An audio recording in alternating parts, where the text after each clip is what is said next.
The IMF, it can borrow $4 from the market and it can lend to us at concessional rates.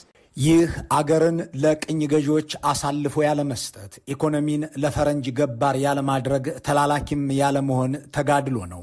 ኒዮሊበራሊዝምን በአደባባይ መሞገት ዴድ ኢንዲስ ኒው ቢጊኒንግስ ብሎ መጻፍ ራሳቸው የገበያ አክራሪዎቹ በተገኙበት ተገኝቶ እናንተ አፍሪካን ለድህነት የዳረጋችሁ የእጅ አዙር ቅኝ ገዢዎች ብሎ የመናገር ድፍረት ነበር። ኒዮሊበራሊዝም በአስተሳሰብም በተግባርም የከሰረባችሁ ሐልዮት ነው ብሎ የማብራራት የሐሳብ ጥራት ውጤትም ነበር።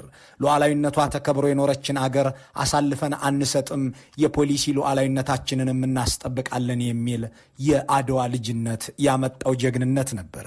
መለስ ዜናዊ አስረስ ኒዮሊበራሊዝም ለኢትዮጵያ ሕዝብ ጠንቅ ነው ብለው ገትረው የተከራከሩት ያለ ምክንያት አልነበረም። አሁን ኢትዮጵያ የገባችበትን ምስቅልቅል እንዳይገጥማት በመስጋት ነበር።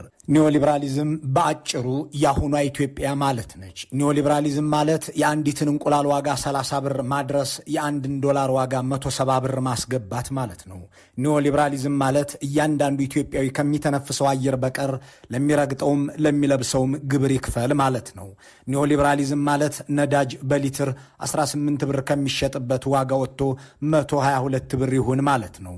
ኒዮሊበራሊዝም ማለት አርሶ አደርን ማዳበሪያ መደጎም የገበሬ ልጅ ዩኒቨርሲቲ ያስገብቶ ማስተማር ቅብጠት ነው ብሎ ማመን ነው።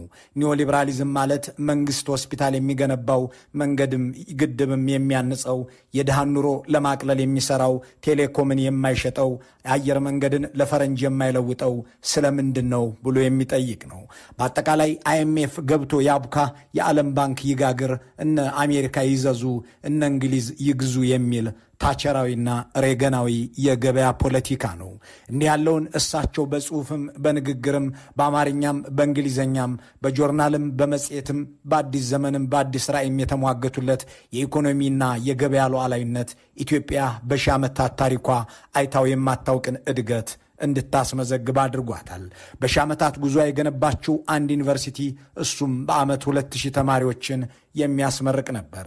የመለስ ዜናዊ ሙግት ግን 50 ዩኒቨርሲቲ ያስገብቶ 30 ሚሊዮን ህዝብ በትምህርት ቤት ውስጥ በመንግስት ወጪ እንዲቆይ አድርጓል። ኢትዮጵያ በሺህ ዓመታት ጉዞ ማምረት የቻለችው ኤሌክትሪክ 300 ሜጋዋት የማይሞላ ነበር። ኒዮሊበራሊዝምን ውጣልኝ ብሎ የሞገተው አስተሳሰብ ግን ከተከዜ እስከ ጣና በለስ ከግልገል ጊቤ 1 እስከ 3 4300 ሜጋዋት የሚያመነጩ ግድቦችን ማስገንባት ችሏል። ይህም ሳይበቃው በታላቁ የአባይ ወንዝ ላይ ታላቁን የህዳሴ ግድብ ማቆም ችሏል። በዓለም የተረሳችና ዓለምን የረሳች ተብሎ የተጻፈባትን ረሃብ ከሚለው የኦክስፎርድ ዲክሽነሪ ፊት ለፊት ስሟ አቻ ትርጉም ሆኖ የተቀመጠባትን ኢትዮጵያን የዓለማችን ፈጣን የኢኮኖሚ እድገት ባለቤት የአፍሪካ ታይገር ወዘተ እንድትባል አድርጓታል። ይህ የዓለም አቀፍ ሚዲያዎችና ባለሙያዎች ቋንቋ ነበር። አልጀዚራ፣ ቢቢሲ፣ CNN፣ ብሉምበርግ፣ ዘ ኢኮኖሚስት፣ ፋይናንሻል ታይምስ፣ ኒውዮርክ ታይምስ ወዘተ ዘገባዎቻቸው ቃሎቻቸው ሁሉ ይህ ነበር። What is the first thing you think of